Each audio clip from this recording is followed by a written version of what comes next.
Welcome to the second episode of Mountie Days, your source for Berea College news. I'm your host, Keen Astle, back with my sidekick, Mark Leslie. We have a new member to our Mountie Days crew. We would like to introduce to all of you our new reporter, Cody Leitenheimer. Cody's a sophomore independent screenwriting major from Portsmouth, Ohio. Welcome to the team, Cody. Thanks, guys. I'm glad to join the Mountie Days family. Well, we're halfway through the fall semester, and there's already been a lot of excitement on campus. In this episode, we will be highlighting some sports and fitness events that have been taking place on campus. And we will also attempt to dig into this scenario planning task force to try to better explain Berea College's efforts to adjust during these demanding economic times. And last but not least, we will be spotlighting the Glade, a new feature to the Berea College campus. Also new to Berea are the 400 incoming students who make up the class of 2013. Mountie Days was on site as the first-year students arrived, eager to embark on the journey of college life.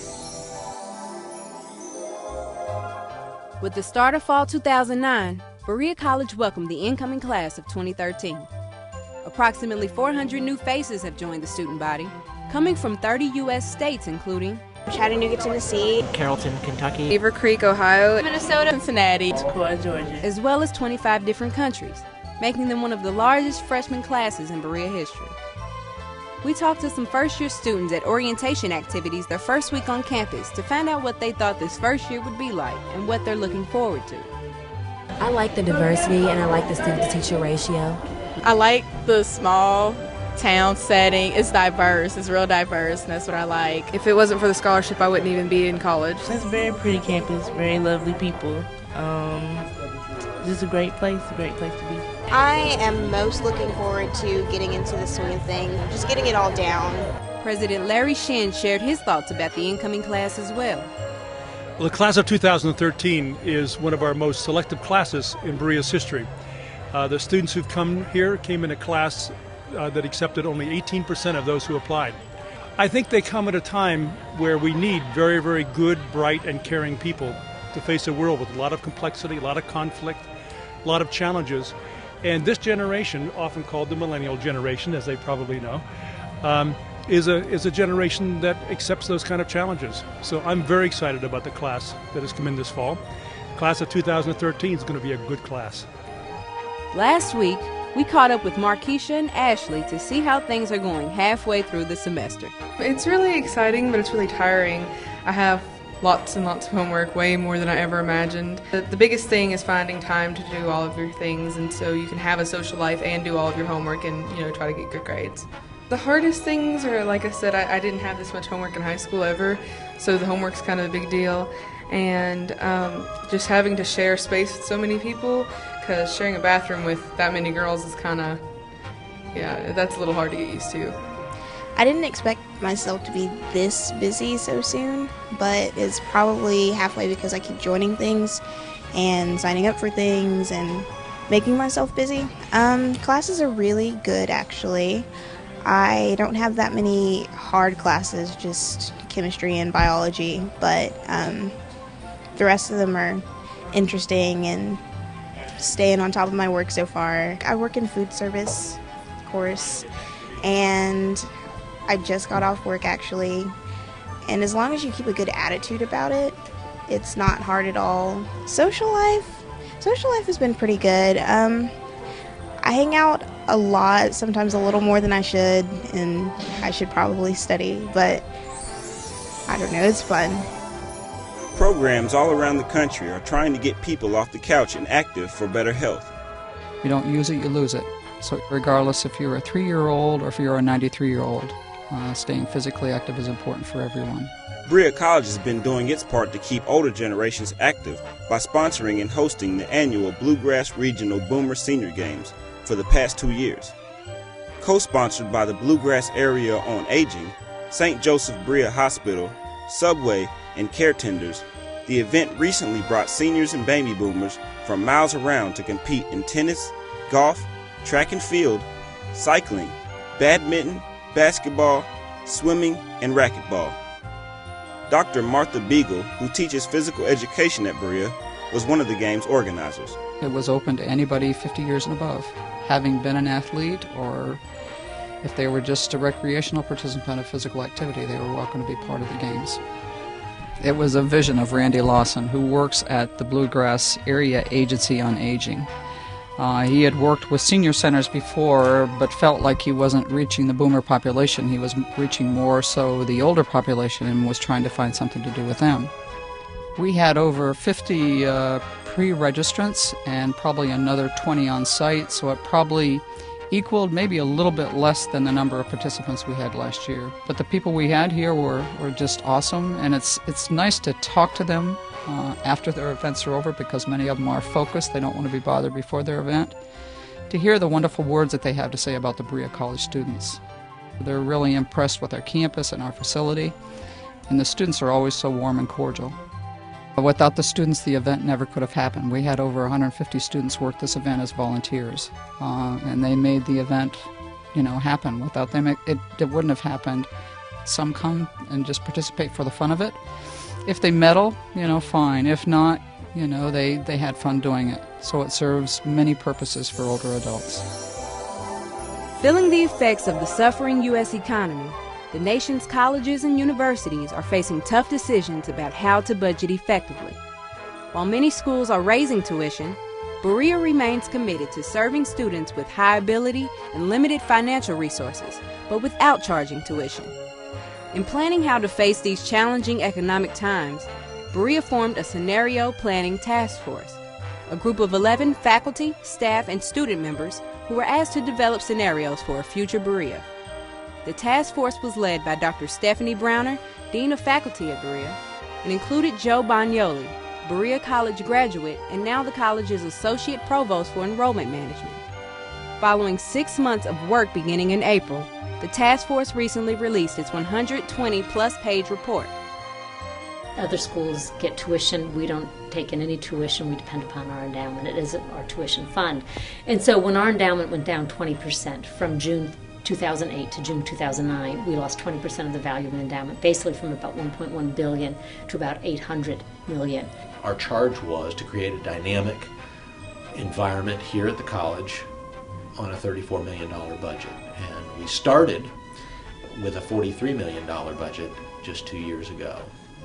So losing about 25% of our budget at a place that relies most heavily on people to perform the service that we provide. About 70% of our operating budget is people. Essentially charged us to identify ways in which the college would adapt to far fewer resources and maintain, in fact envision, a dynamic learning community for the next century. This whole process for us is necessary because we want to ensure what we refer to as intergenerational equity. We want to assure that students of the future have the same opportunities that students of today have. Anyone can slash a budget, but Berea should do a lot more than that. It should have a whole big vision. That's why we're doing scenario planning and not just a couple people saying, how can we cut the budget?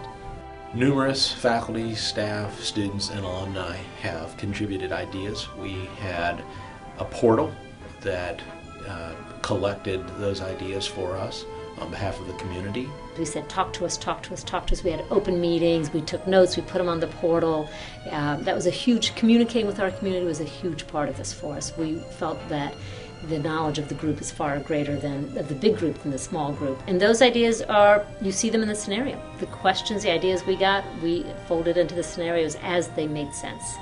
It's 4 chapters right now. Chapter 1 is the external scan, what's out there demographically in the world. Chapter 2, just possible future worlds we might be living in, gloomy and optimistic. And then chapter 3 are the scenarios, A, B, and C. They each have a name, and they have the short description and then the long description and some of the details. We also tried to provide in each one, what would Berea look like 10, 15 years down the road if we went to that scenario.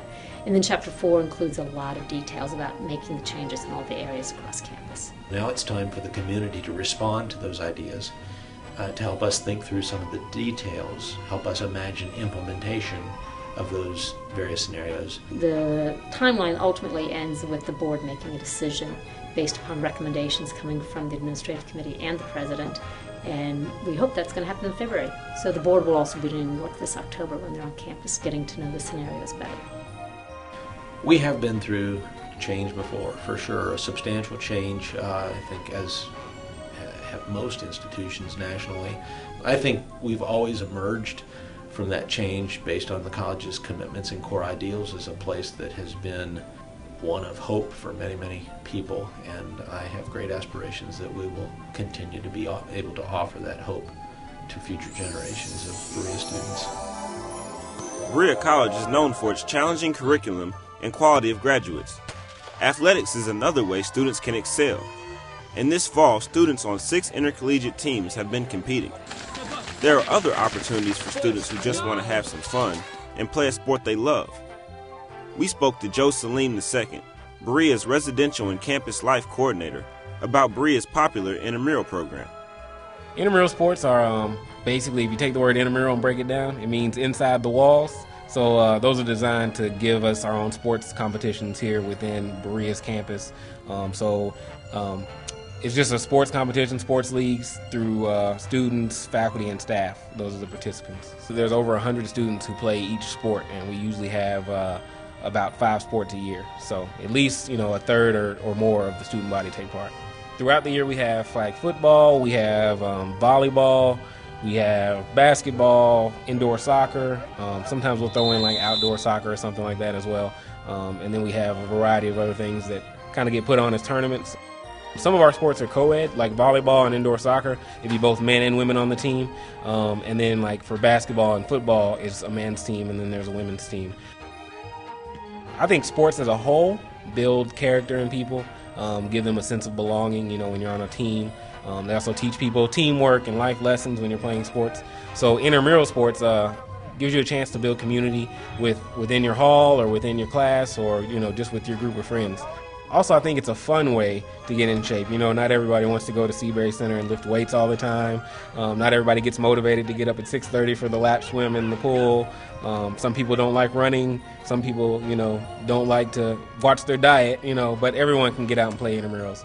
It doesn't matter whether you're a first-time player, flag football, or you've been playing basically for your whole life. You can still come out and play. 3 years ago, on this location stood the old Berea College coal-fired heat plant. Today, an energy-efficient power plant has been built across the road, and this area, in the center of Berea's campus, has been developed into a park-like area known as the Glade. As the Glade nears completion, we were able to talk with Berea College President Larry Shin about the newest feature on Berea's campus. There were lots of suggestions about how to use this space. Ideas were given like put a student center there. In other words, another building. But what we realized is what we don't have are a lot of green spaces on the campus itself, other than the campus quad itself, for students to sort of hang out. Same thing for faculty and staff. So the decision to make this into a park-like area was made to increase the amount of green space we have on campus, and secondly, to provide places for reflection. Once we made the decision that we were going to name this after John G. Fee, because ironically, here is a founder who's had incredible impact for 154 years upon the lives of so many students and faculty and staff, we had no place, no building, no space that was named after him. As the Glade was being developed as this very natural space, it was also realized that John Fee and his vision was continued on only because we had resources to allow students to have full tuition scholarships provided by our endowment. So what the wall that we call the legacy wall, that has all of these plaques, has the name of every single bequester in Berea's history. From the very beginning in 1855 to the present day, that wall will continue to grow, the names will continue to be added, and whether you give $100, $100,000, or $1 million, your name takes up one line on that space. The quotes at the two ends of the Glade, those tell a little bit of the story of John G. Fee, and then it describes his first coming to Berea. I climbed on a horse and rode for hundreds of miles looking for a place where the gospel of impartial love could be taught.